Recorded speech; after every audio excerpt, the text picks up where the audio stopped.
Here in State College, Greenbow seems to be one of the many young hip eateries around. Located at the corner of Beaver Avenue and Fraser Street, this restaurant that showcases Mongolian and Hibachi food is popular among the community.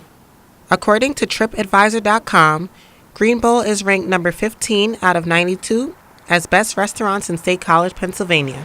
I am a Hibachi chef. I do this about 3 times a week, and it's something different. You know, in State College you can do anything. You can be, any kind of chef, but a hibachi chef is something that's you don't usually get to see or do, so it's a good opportunity for me.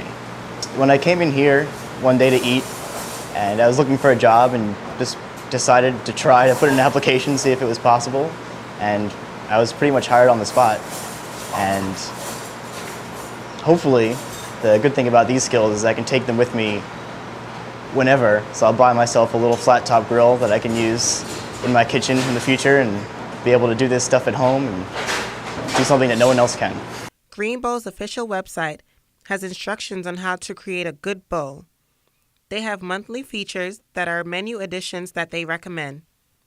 Veggies are the number 1 ingredient to a starter bowl.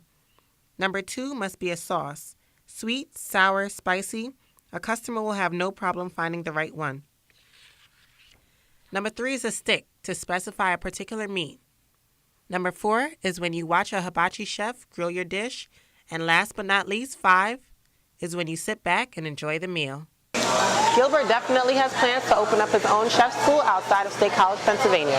But for right now, he's content with working at Greenbow and playing Star Trek Online with his roommate. Reporting from State College at Greenbow, I am Shayna Freckleton.